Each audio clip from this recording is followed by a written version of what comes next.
Hello, everyone. As people are trickling in, I will get started. You are at the Managing Protected Areas in a Changing Ocean webinar part 2. Hopefully some of you were able to join us last week when we introduced 4 projects from this portfolio. This week we are introducing the rest. Thank you for joining us. I am Victoria Bell. I'm a Senior Digital Associate at the LINFEST Ocean Program, and I will be your host for this session.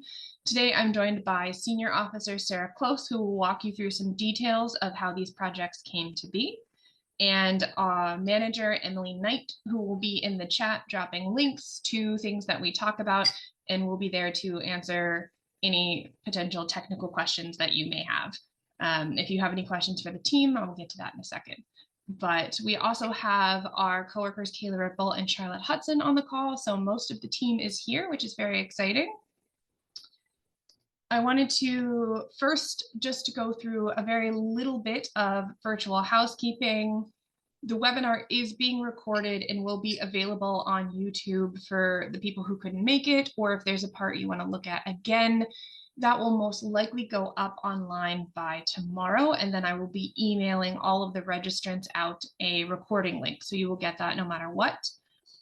Don't forget to subscribe to our newsletter and follow us on social media, and that's probably going to be the best way to stay up to date on all of these projects. For the sake of audio quality, all the participants are muted.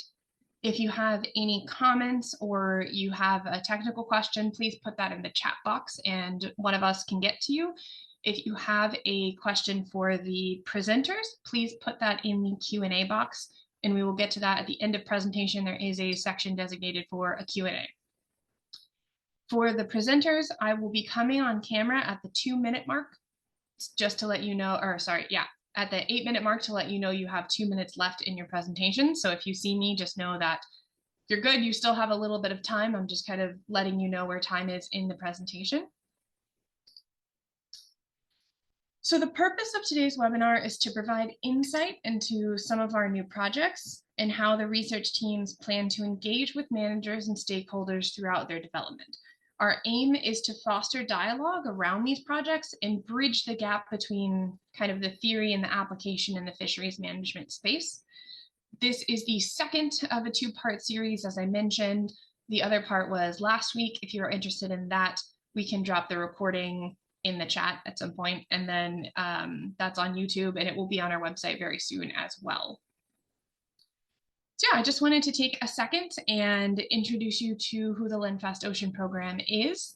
We are a grant-making program that is housed within the Pew Charitable Trusts in Washington, D.C. We take a very unique approach to funding research by actively involving users from the onset and throughout the grant lifecycle, and that ensures practical outcomes. So our mission is to fund scientific research that is informative, useful, and directly applicable to decision-making in the management process. We really prioritize collaboration with users from the project's inception to ensure that the research products that we create through the researchers are valuable and timely and very informative. Traditionally, we develop research projects one at a time, but for this specific initiative, we took a bit of a different approach. In the fall of 2022, we initiated the first request for proposals that we've had, and they were seeking innovative projects to address the complex challenges of managing marine protected areas in a changing climate. Sarah Close, in a couple of minutes, will provide a little bit more details on how that process went down. But for today's webinar, I do want to highlight these are the 3 projects we are talking about. As we go through the presentation, Emily is going to be dropping links to each of the project pages in the chat, so you can actually see a little more detail after the presenters are done. These projects showcase the innovative research we're supporting, and we're really excited to delve deeper into them shortly. So now that we've covered some housekeeping and we've introduced ourselves, I'm going to pass it off to Sarah to provide a little bit more detail about the RFP process before the research teams dive into the specifics of their projects. So I will let you take it over, Sarah. Great, thanks, Vicki. Excellent. Well, like Vicki said, I will be providing some context for this set of projects that includes the set from last week as well. And as Vicky mentioned, oh, could you go to the next slide, please?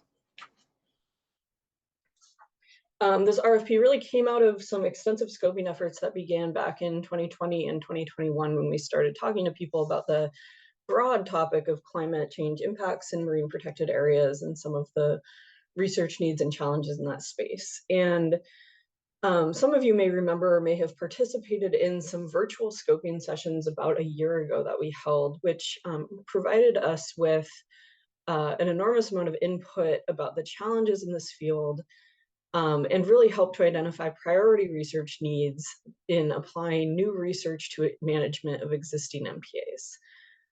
Throughout our scoping process, we heard a lot of interest in this topic. We heard a wide variety of research needs and a lot of questions from MPA managers, especially, who are faced increasingly with questions about what they should be doing on the ground in the waters that they steward and manage, to adapt, prepare, and better understand the shifting landscapes or seascapes that they're responsible for. So throughout our initial scoping and the virtual sessions that we held last September, we zeroed in on this question of how can we manage marine protected areas in ways that account for and adapt to the impacts of climate change. Next slide, Vicky. So we focused the request for proposals on management of existing MPAs as a need that we had heard come up many different times throughout our scoping, and something that people felt was not being adequately addressed, or there was many needs that were still quite open to be addressed in that field. And throughout the scoping sessions really helped us identify the topical priority. Hold on, I think I got muted for a second. Can you all hear me? No problem. Okay. So this helped us identify the 4 topical priorities that were outlined in the RFP, which were monitoring ecosystem changes to inform management response, incorporation of climate change considerations into protected area management, looking at the social and ecological impacts of climate change and their intersection with MPA management, and thinking about some of the enabling conditions for MPA governance and adaptation under climate change. So projects that were proposed through the RFP process were asked to address one or more of these topical priorities, and many of them addressed sort of a combination of them. And then finally, and very importantly for the One Fast Ocean program, we asked that all proposals really incorporate substantial efforts at partnering and engaging with research users on the ground in MPAs throughout the course of their project. And you'll see that reflected as our teams talk through their research projects today. In many cases, the partners are also going to be talking about the projects, and you'll really see quite a lot of engagement that's already happened be reflected in these talks today. All right, next slide, Vicky. So in addition to being able to apply for research grants, we also had the option to apply for a planning grant through this RFP. Planning grants were meant to be shorter efforts that would fill a need for convening, planning, or relationship building that is often cited as a gap in research funding efforts. So this webinar series is really highlighting the research projects, but I did want to draw attention to the 2 planning grants that we funded and share some information about those that you'll hear about down the line as their activities conclude. So like I said, we supported 2 of these planning grants. The first that you see here on the left is led by Katie Lohr and Jillian Newberger at the National Marine Sanctuaries Foundation. And it's focused on climate-informed ecosystem restoration with a specific focus on restoration of coral and kelp ecosystems across the National Marine Sanctuary System. And then the second planning grant is led by Sarah Hutto, along with a team of collaborators at the Greater Farallones Institute. And this is focused on bringing people together across the west coast of North and parts of Central America to collaborate around how protected areas can work together to protect whales, which are increasingly some of the most vulnerable species in these protected areas as they move through on their migratory paths. So there's a lot of interest in sort of collaborating across the entire west coast to think about these questions. So like I said, these are one-year projects. We will be sharing more about these efforts, including having opportunities for you to hear directly from the grantees as they move forward in their activities. So stay tuned for more information about these projects. And I believe Emily shared a link in the chat where you can see more on our website about them as well. So with that, I will hand it back to Vicki to keep us going. Great, thank you, Sarah. Without further ado, let's get into it. I'm going to let each of the research teams introduce themselves, as some of them are fairly large, and who could and couldn't come has shifted up a little bit, and I want to make sure everyone is represented. The presentations will only have a couple of speakers, but we did want to start by acknowledging the entire team. We know that this work is done by a lot of people, and we wish that everyone could take as much time as they want to talk about the projects, but just with the scope of the timing, we had to keep it between a couple of people. But we do hope that during the Q&A at the end of all of the presentations, anyone from the team feels comfortable to come on camera, introduce themselves, and answer the questions. If you have any questions you want to send as we go, please feel free. They will be answered at the end. Because we have multiple research projects, we do ask that in the Q&A, if you have a specific question for a specific group, just let us know which group you're talking to so we can pass it off more easily. If it's a general question, great. If you have any questions about the LINFEST Ocean program, you can email us at info@linfestocean.org. That is an actively monitored account. I look at it every day, I promise you. We just really want to keep the focus of this webinar on the projects. And so we're happy to answer any questions you may have about the program offline. Presenters, as you move through your slides, just let me know next slide. And then I'm going to go ahead and pass the mic, and we're starting it off with a team working on MPAs in Japan. All right. Thank you very much, Vicki. I guess you can all hear me okay? Everything's okay? So, okay, great, thanks. My name is James Reimer, and together with the rest of our team, I'm going to talk about our project in Japan called MPAShift.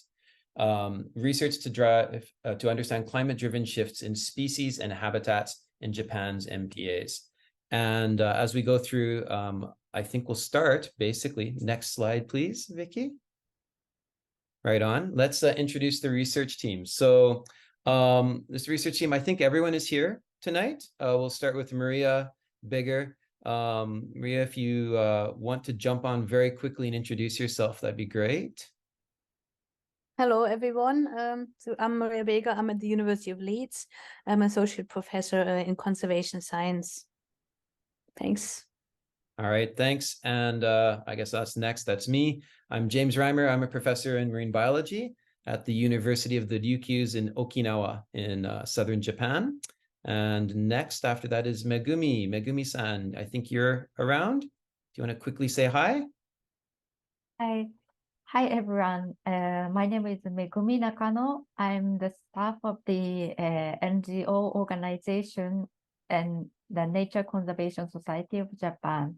And I'm an activist for the nature conservation in MPAs and the marine biology. Thank you. All right, thanks, Megumi. And finally, we have our eDNA technical wizard, Alex, at the University of Essex in the United Kingdom. And Alex, this is your one shot at glory. If you just do a quick wave or say hi. Hello, everybody. Alex Dunborough. I'm a professor of molecular ecology at the University of Essex. All right, great. Thanks, Alex. So next slide, please, Vicki. Okay, so the project background, and I think there is a bit of animation here. Okay, so Japan is one of the areas that is experiencing marine climate change among the most heavily of all the regions of the world. And this climate change and changing oceanic conditions are driving species and habitats to shift outside of historical ranges. At the same time, there's a really complex marine protected area system. And I think, Megumi, you wanted to give a quick blurb about sort of how that system is set up, right? Yes. Right. I can if you want. Either okay. Okay. Sorry, please. Okay, no worries. So anyway, yeah, put you on the spot. I'm sorry, Megumi. Basically, the MPA system in Japan is sort of the top down from the Ministry of Environment at the national level is not terribly strong. And at the same time, there's a lot of sort of branches or the ends of branches or the leaves on trees. There's a lot of local MPAs that are run by local conservation or local fisheries unions. And as well, there's a system of national parks, and each park has its own system. So you have a really complex system with not much management or direction from the top. And at the same time, each one of these MPAs or management systems is not communicating very much horizontally. There's no network or formal organization or even much informal communication between all of these MPAs. Next slide, please. So with this in mind, and given that Japan's experiencing marine climatic change, we came up with some goals. And these goals were, first of all, from a more of a science point of view, quantifying the species shifts into higher latitudes, especially as tropical species move into the warm temperate waters of southern mainland Japan, particularly on the Pacific coast. As well, we wanted to understand the dynamics between habitats and species shifts. So for example, maybe do tropical fish move in after the corals come in? Or are fish, because they're more mobile, moving in more quickly while the benthos are taking more time? Or is there a lag in these things? Things like this. And then as well, we wanted to identify, going through and doing our surveys across Japan, talking to people on the ground and seeing how much connectivity or lack thereof there is between these MPAs and their management efforts across all of these different regions. Okay, next, please. And finally, we wanted to work with most of the MPA managers and the national managers at the national level to try to sort of propose some sort of national marine climate change management agenda. Currently, the Ministry of Environment in Japan does not have a formal climate change policy. And so there's a real societal need with this, particularly given Japan's dependence on marine ecosystems, not only for food, but also for tourism and recreation. And a large proportion of the population lives directly next to the ocean. Okay, next slide, please. So our goals and outputs, yeah, let's go there. So what we've done to address the quantification of species shifts into higher latitudes, you can take a look here. There's a map in the top left, and this is basically the route that we actually took this summer. We just completed this field work from Iriomote, which is a tropical region in the southern part of Okinawa. Actually, that's where I am right now, doing other field work, all the way up along the island chain through Okinawa, Amami, Oshima, Yakushima, into southern mainland Japan, in Sata and Kagoshima, into Kochi. And by here, you've passed the subtropical, you're into the warm temperate zone with few coral reefs, into Kushimoto and Izu, which is a very warm temperate area. And what we did is we did multi-taxa surveys. So we not only looked at fish and corals, which are often focused on in these types of studies, but we also looked at echinoderms, mollusks, anemones, zooantherians, soft corals, macroalgae, just a whole suite of different types of invertebrates and vertebrates to try to get a better picture about how animals are shifting. Next, please. And then we also have a data set from 7 to 8 years ago. And so we want to start comparing our past data set to our current data set to see how things are shifting. And as well, this time we have also collected eDNA, environmental DNA water samples, so that we can actually better characterize more taxa across the whole range of our survey area. Next, please. And finally, at each site and each area, we talked a lot with the local stakeholders and sort of asked them, what was the situation on the ground? How do people view MPAs? How are things changing? What is going well? What is not going well? And actually, as we went across these sites, both Maria and myself had visited these sites 7 or 8 years ago. Some sites were very similar to each other. Some sites had huge changes. And if you have some questions after, we'd love to talk about some of these changes that we saw. Next, please.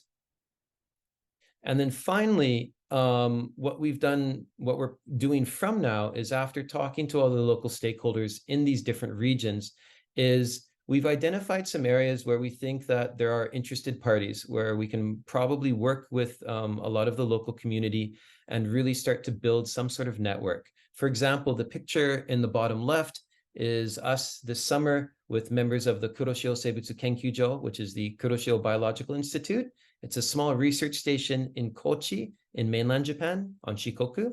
And this area is really, really unique because the marine station with about 8 or 9 scientists has a really, really good relationship with the local fishing community. And the locals have a really good understanding of climate change and how the corals are coming in and replacing the macroalgae.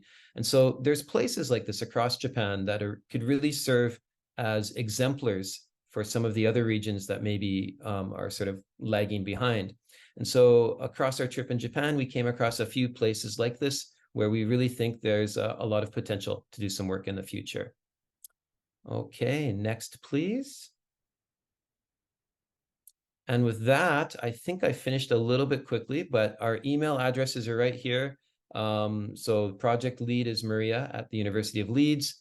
Megumi works at the Nature Conservation Society of Japan. I'm at the University of the Ryukyus, and Alex is at Essex, University of Essex. So later on during the question and answer session, we really look forward to talking to you about some of the differences we've seen. And if you have ideas or suggestions, we'd love to talk about them. Thank you very much. Awesome, thank you. We will get moving with our next set of presenters talking about their work in Senegal. Yeah, thank you very much, Vicky. I'm Richard Acosta. I'm working for Grid Arendal. I'm based presently in Senegal, and I'm coordinating this research to inform inclusive management of the Kassa-Bandial and the Cayar marine protected area in Senegal. So we have a big team. Next slide, please. Okay, so this is the team I've been working with. I can let them introduce themselves. Professor Sa, are you around? Quick introduction from your side. It seems that Professor Sa is not hearing me. No, okay. Professor Sa is the head of the Institute of Aquaculture at the University in Dakar.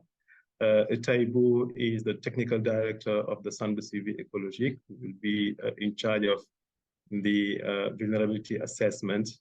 And Professor Guy, can you hear me? Yeah.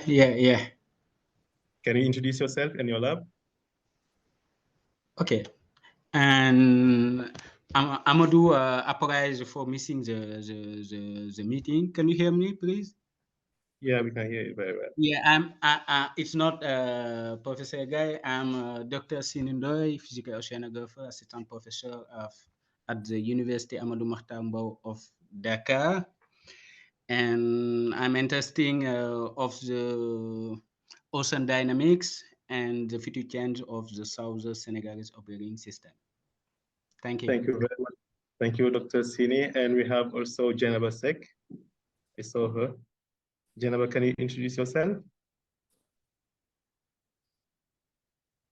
Hi, everybody. I'm Jennifer Sek from Senegal. I'm a geographer, and we are also interested on vulnerability assessment on this project. We are at CSST. Thank you very much, Jennifer. Can I invite our colleagues from the Marine Protected Area? Mr. Job? Hello, everybody. I'm Mr. Mamadou Job from Senegal in Marine Protected Areas National Directory.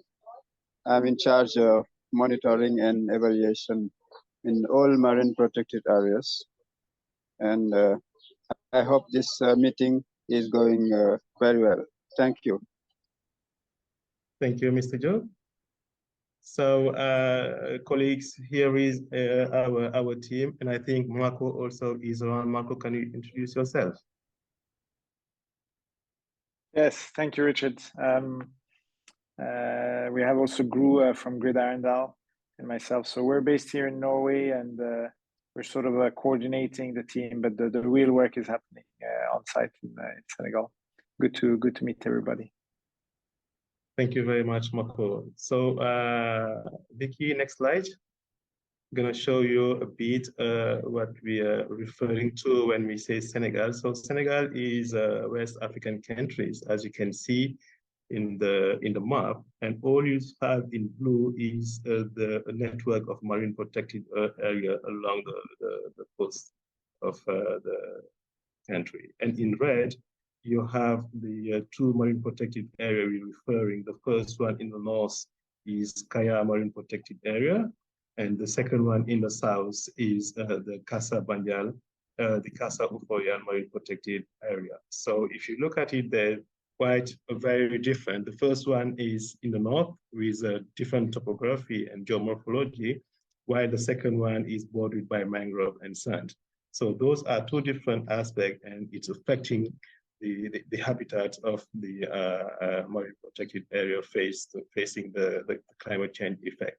So what is important here to notice is that fisheries is a very, very important sector in our country. So that's why the government think that it's important to emphasize the conservation and management of those marine protected areas in order really to prevent them from effect of climate change, but also anthropogenic actions.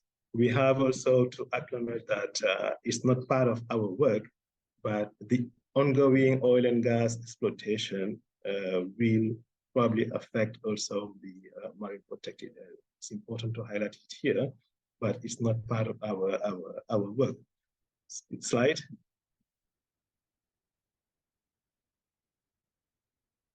Okay, so it's I probably will share with you how the mechanism of management of marine protected area is organized in Senegal. So in each of the marine protected area are established by the government. After the proposition of the local communities, they write to the Ministry of Environment saying that we want to create or to establish a marine protected area in our area. And the government conducts some baseline studies, consultation process, and together with the authority in place, they establish the marine protected area. So here we have three levels of organization. The first one is like a steering committee, okay, where we have strategic decision taken by all the stakeholders sitting around this area, the mayor, the administrative partners, the manager, and also the decision makers. So it's like a higher level authority in charge of giving guidance to what the management committee need to do.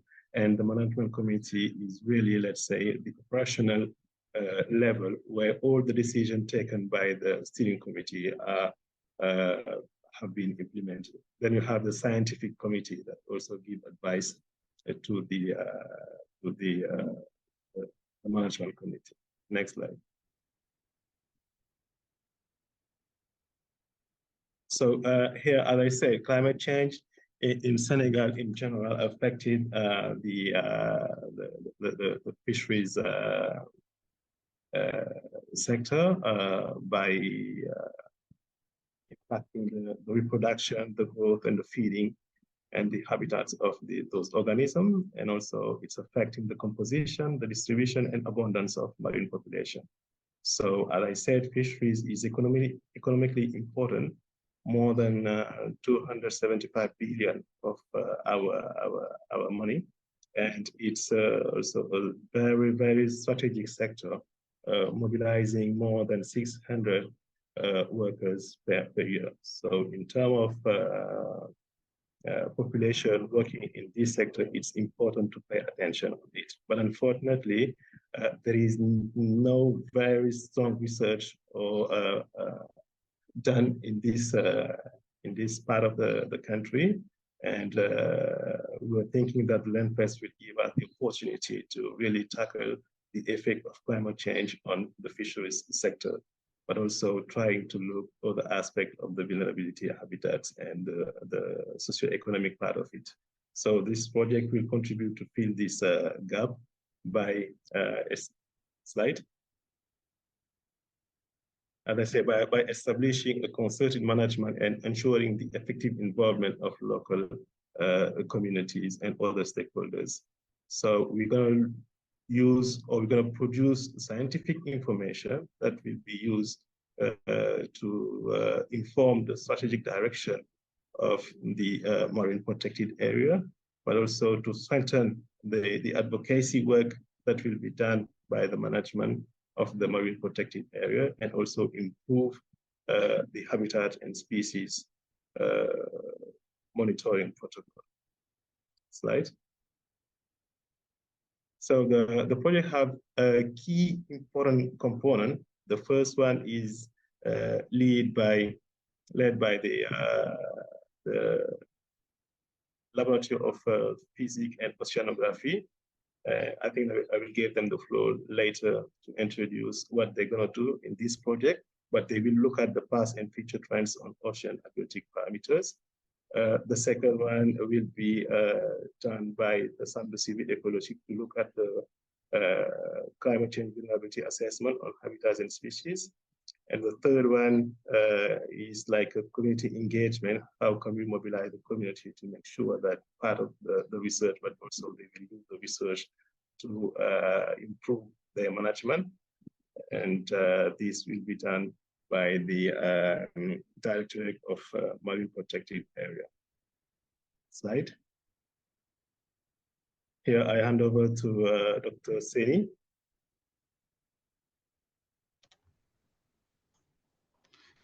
Okay, but here we tried, as you know, global climate model generally have a laser coastal spatial resolution 2 and 3 degrees in the atmosphere, 1 or 2 in the ocean, which does not permit an adequate representation of regional dynamic processes, and particularly this impacted coastal operating ecosystem.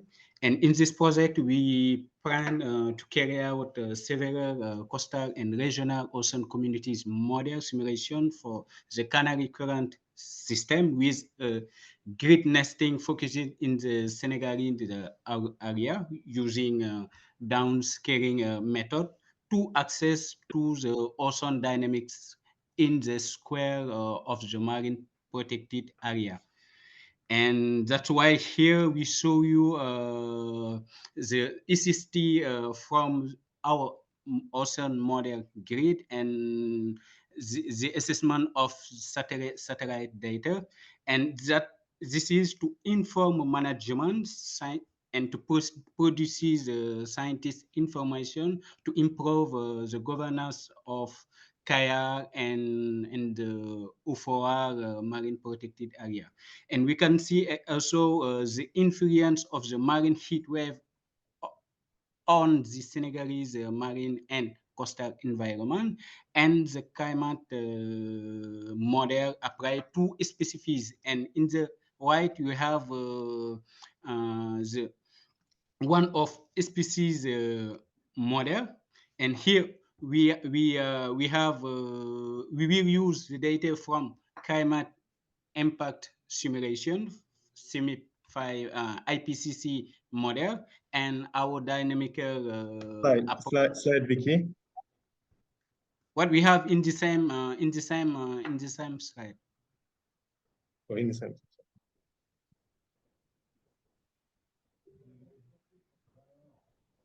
No, it's not this slide.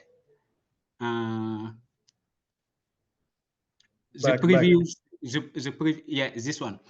But here we have we use data from climate impact from CIMIP IPCC model and our regional downscaling approach, which is based on an ensemble modeling approach for combined to the result of climate model, and we try to apply this of this fisheries model. What this simulation can allow us to estimate the fishing catch, and basing on abiotic condition, sea surface temperature, oxygen, salinity, acidity, and biotic condition like the primary production and food needs. Yeah, the next one, please. Yeah, and here to assess the vulnerability, we use model simulation to estimate the factor responsible of which triggered coastal degradation and species sensibility. And also the dynamic interactive vulnerability assessment DIVA model to estimate the vulnerability in the coastal area. And for the participatory approach, we have on focus group and direct account, semi-structural interview, analysis of vulnerability and adaptive capacity to climate change, participatory analysis in risk compound to identify factor exposure sensibility. That's why we plan to do in this project, and we are focusing on the impact of the climate change in the regional squad using regional ocean modeling. Thank you. Thank you very much, Dr. Ndoye. So here, the problem here is to look how the model we're going to develop is echoing the reality on the ground. So that's why we couple it with some of let's say, the participatory approach that will be developed by Sandu CV Ecology. Next slide. Okay, so this is the biological, let's say, work that will be done by the Institute of Aquaculture and Fisheries. So they will look at as I said, the reproduction, the growth, the composition, distribution, and the abundance of the fishing by using experimental fishing, the sampling of stocks, the data collection, and also the fishing surveys. So those are key elements that will be done together with the local community, as shown in the pictures, where research from university are working together with fishermen in the community level to collect the information that will be analyzed in the lab. Slide. So this is important to note that the work we are doing is really going to change a bit the way of working right now in the marine protected area, because you mentioned it, but Cayar is like an old creation of the marine protected area, and Ufoyaal is a new one. And why they don't have, let's say, a strong operational system in terms of data collection and strategic planning. So the project with information that will be produced will help them to better plan the future strategy and improve also the understanding of the scenarios that they will be facing in the nearest, medium, and longer term. It will also help them to increase the profits on livelihood activities, but also it will help them to improve the biodiversity conservation. Slide. So this is the last one. Thank you very much for your attention. Fantastic, thank you. We will keep the ball rolling with our final presenters of the morning for us, evening for a lot of you. Yeah, so I'm gonna pass it off to the team talking about MPAs in Indonesia. Yeah, thank you very much, Vicky. Can everyone hear my voice clearly? We can. Yes, we can. Hello, everyone. I am Iqbal Indoturnip, and I'm working as Monitoring Evaluation Learning Officer for the Fauna and Flora Indonesia Program Aceh Site Office. And today I'm honored to represent my group, where we are going to talk a bit about our project entitled Research to Support Ecosystem Resilience and Fishing Livelihoods in Marine Protected Areas of Aceh, Indonesia. Next slide, please.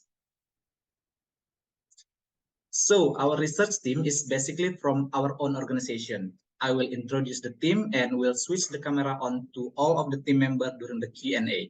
The first one is Cahyo Nugroho, our country director. The second one is Dedi Kiswayadi, the leader of this project. Rahmat Dirgantara as the stakeholder engagement specialist.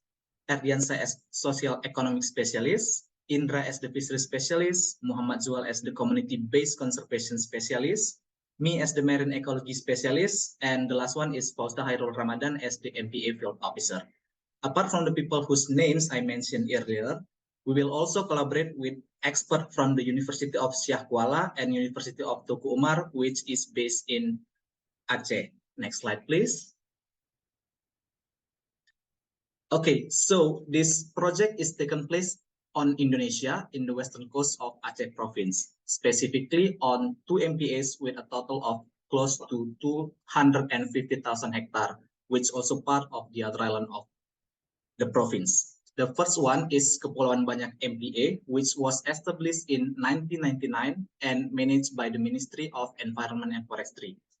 The other one is Pulau Pinang, Pulau Siumat, and Pulau Simanaha MPA, or also known as PCC MPA, which was designated as MPA area in 2018. As for this MPA, it is managed by the Ministry of Marine Affairs and Fisheries. Although it has been around for many years, the availability of scientific data is still limited.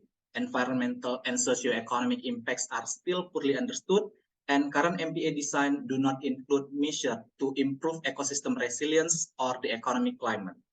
One of the opportunities to address these gaps is the zonation review that has been started in 2021 and is still going for the Kepulauan Banyak MPA.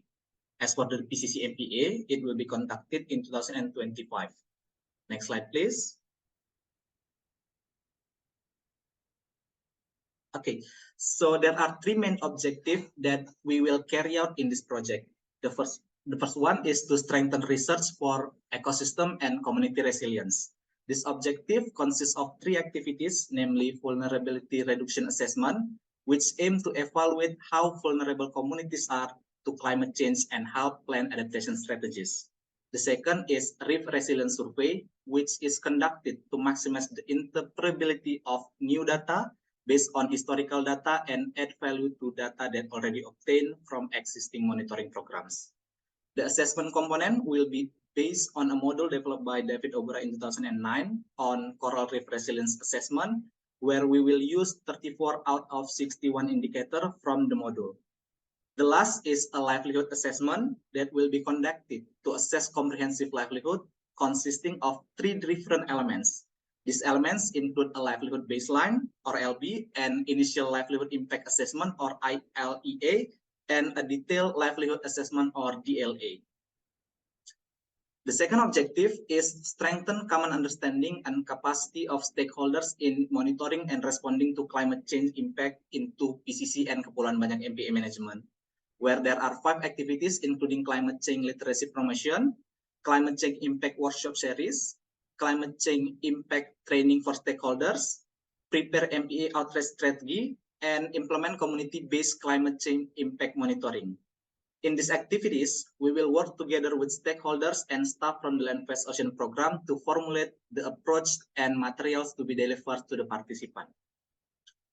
The last objective is to support PCC and Kepulauan Banyak MPA resilient designs, considering climate change and fisheries, which will be achieved through several activities such as conduct coastal vulnerability analysis, design MPA training workshop, support review of existing MPA management plan and zonation design, and support climate change informed MPA management plans and design. Some of the information that has been obtained from all of the previous activities will also be converted into spatial data, and we will analyze it using a Marksan, a spatial tool that is used to determine optimal zonation scenario. Next slide, please. Okay, so to inform the management, we will conduct several activities during this project, including regular updates through reports, meeting, and preparation. Will engage stakeholders during the project execution phase. In addition, we will also form host working group and engage in communication with the stakeholders. With this, it is hoped that management will be kept up to date with the project and be able to take the necessary steps to incorporate the result of this project into their area management plans as soon as possible.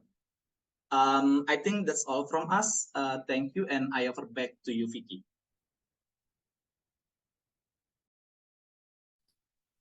Thank you so much. That was fantastic. So yeah, that was it. That was a great set of presentations. I really appreciate it. We will open it up to questions now from the participants. Just let us know in the Q&A box which team you are addressing a question to. If it's a general question, that's fantastic as well. As a reminder to our grantees, while we ask the presentations to stick to 2 or 3 people, anyone from the team is welcome to come on camera, introduce themselves, and answer any of the questions. And yeah, I will give it a couple of minutes for questions to come in if there are any, and we will have people start answering them. And if not, we can sign off the webinar a little early, but the team will be here for the next little bit to answer any questions you may have. Hey, Vicky, while we wait for people to think of their questions, I know that James and the MPAShift team had some additional thoughts from their fieldwork this summer that they were willing to add, so we could turn it back to them for a few minutes. I know sometimes it takes people a little while to actually like type the questions in.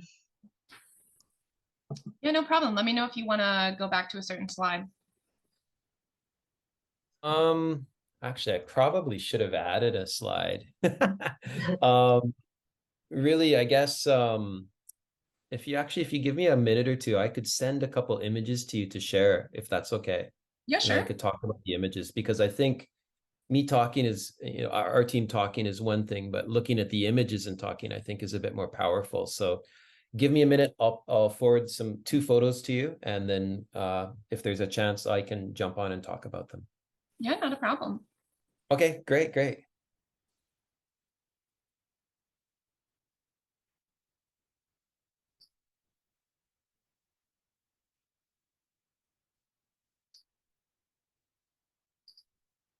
Vicky, I can share some quick informations.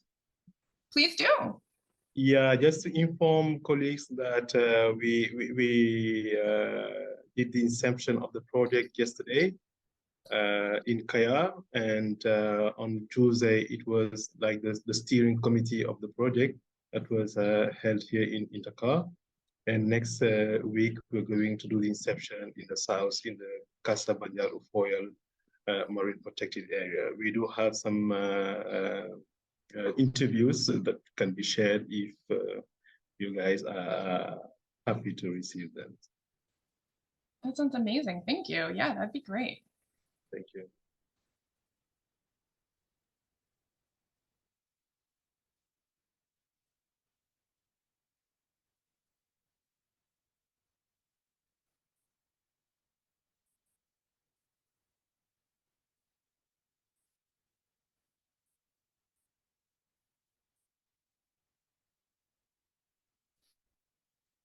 Yeah, I know a couple of people had said they are getting their questions together, so I'm going to give it just a couple minutes because I know some are coming our way. It might just take people a couple of minutes to organize their thoughts, and then I can get those images up from. Yeah, hang on, I'm just digging them up. I sent an email last week and I'm trying to find it in my inbox. Sorry. No worries at all.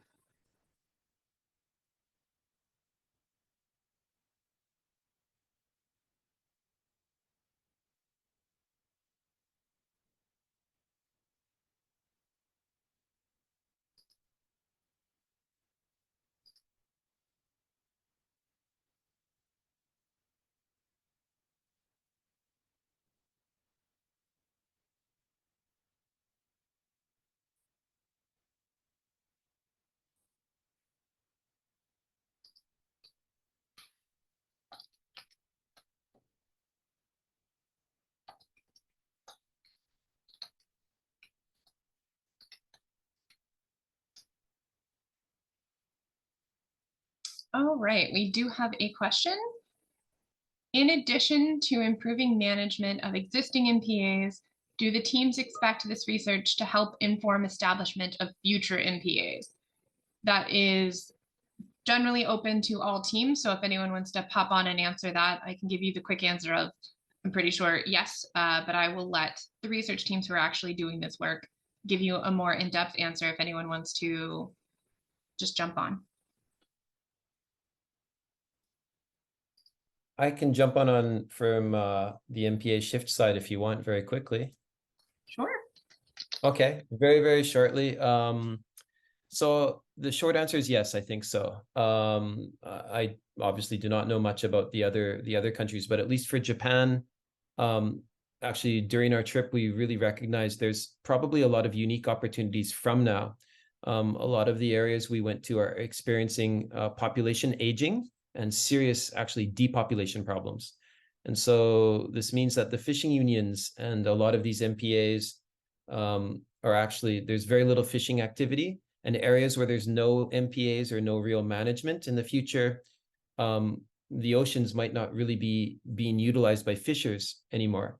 And so this means there's probably a lot of opportunity if population decrease continues in the countryside of Japan to actually establish new MPAs or try some new things out. So this was something that we hadn't really thought too much about, and we're kind of excited. And so we hope the data we generate might be able to inform areas that we target in the future, combined with, say, population loss information. Thanks.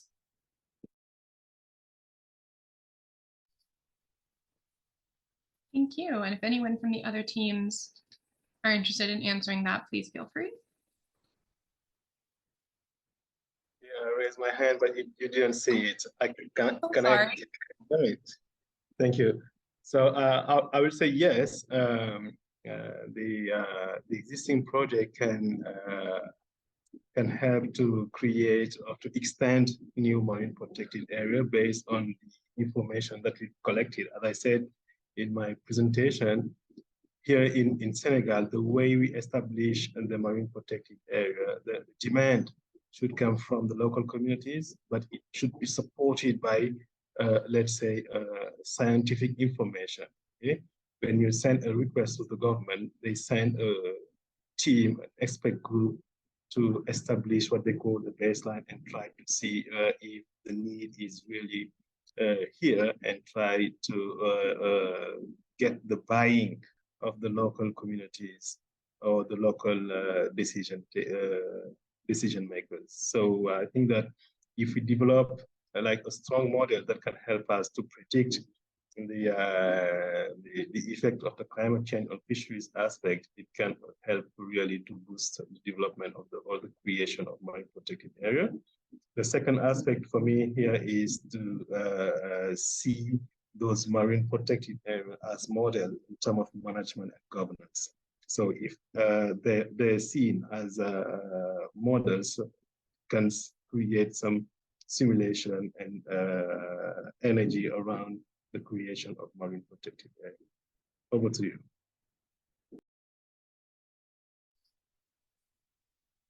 Great. And then we did get a question just now, which is from Ben Harvey, and it says oh, so sorry if I cut. If you would like to answer this question as well, go for it. I'm just on autopilot of reading the questions. Yeah, sure. Okay. Do you want me to read the question out then? Oh, I can. Someone else had popped on camera and I wanted to make sure I didn't cut anyone off. Okay. But okay. Yeah, when comparing from 8 years ago, the most recent survey where the shifts in community composition spatially structured, more shifts in subtropical compared to warm temperatures, for example. Okay. Thanks, Ben, for the question. Always nice to hear from you. So actually, we've just collected the data from this summer. We're still extracting data and doing a lot of the analyses. So I can't really give a super structured answer to this structured question. However, I can give you some impressions. And what we did see this summer during our surveys across Japan compared to 8 years ago, we saw, generally speaking, the tropical areas, the southern areas, felt very similar to what we had seen 8 years ago. Of course, we don't have any hard data. This is just, I'm going on our gut feelings from being in the water. The further north we went, we saw some differences at a few subtropical sites, but we saw a lot more differences we felt in the warm temperate sites in mainland Japan. And I think actually, Vicky, I just forwarded you a photo from Maria Yes, of I am working on 2016. getting that Okay. shared. Sorry. When that comes up, I think actually looking at that photo is probably better than 1,000 words from me, given that it's 11 o'clock at night here. But I think one of the biggest changes we noticed in the temperate region was actually, it wasn't just a shift of more so-called tropical species, or for example, more corals. We actually saw really dramatic shifts in the entire community. And a lot of this wasn't necessarily related to warming oceans. It was related to cold water bleaching, or to typhoon damage, or to other sort of climactic extremes. So we had a lot of discussion about this during our trip. And one of the things that we sort of really realized on this trip is the further north you go into higher latitudes, yes, climate change is in general warming, but at the same time, you're getting more extremes on both ends. And the extremes are what are really damaging a lot of these marine ecosystems, or changing them.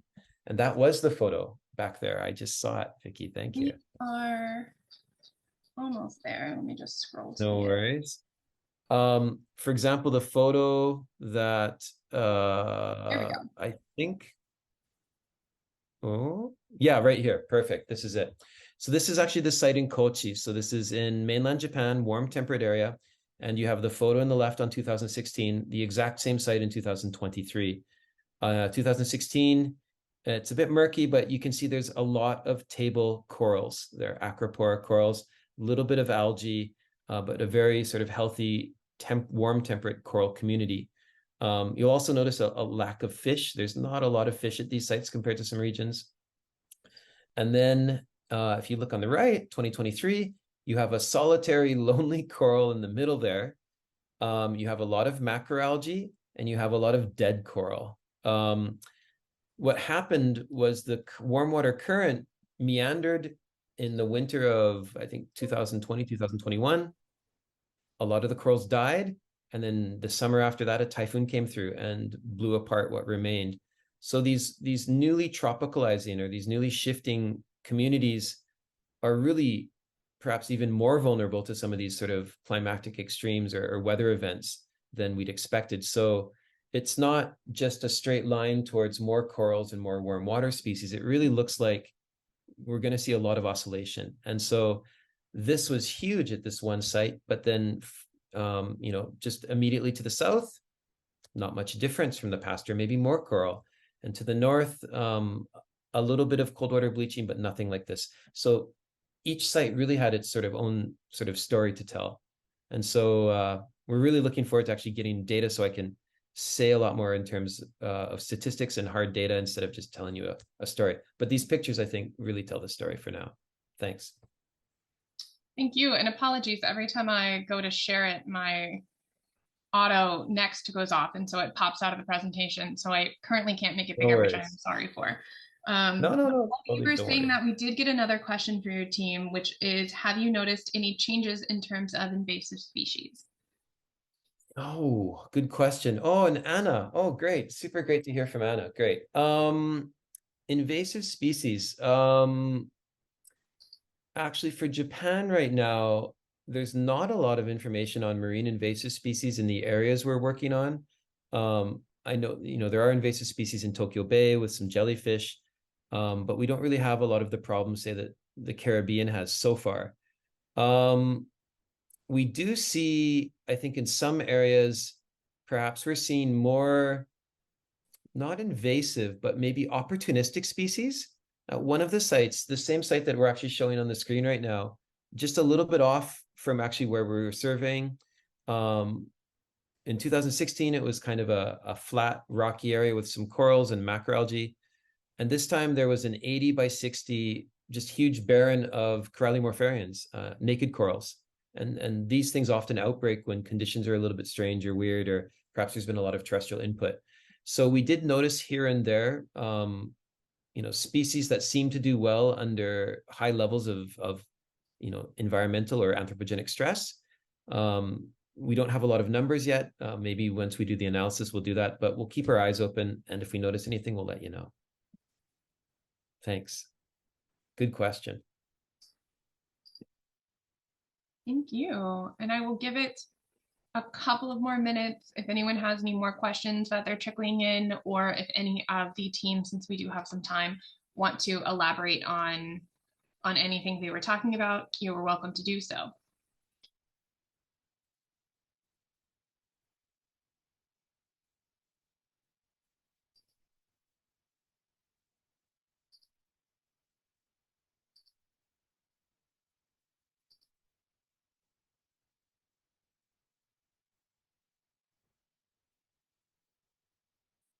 Just going to run through this again to get to the end now that I've fixed my button.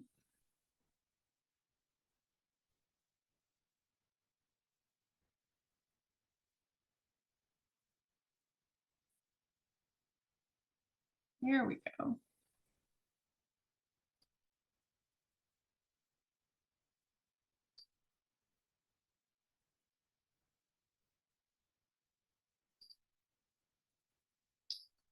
Okay, well, with no additional questions coming in, we can go ahead and wind down the presentation.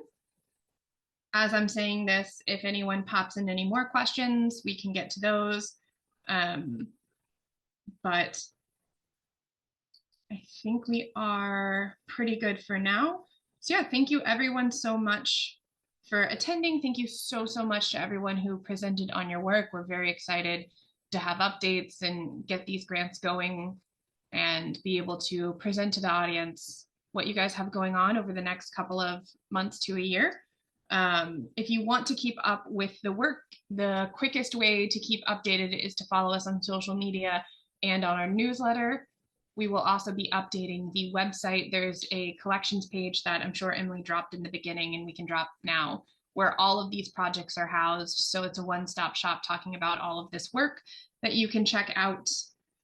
And if you have any questions for any of the teams, you can reach out to us at info@linfestocean.org and I will forward them on to the appropriate team. If you have any questions about LinFest, we can also answer your questions there. So yeah, thank you again to all of the presenters and all of the research teams. We're really excited, and thank you all for joining us this morning. Thank you. Thank you, Vicky. Thank you, Vicky. Thank you very much, Vicky and everyone. Thanks all. Thank you. Thank you very much. Thank you. Goodbye. Thank you. Bye. Thank you, Vicky.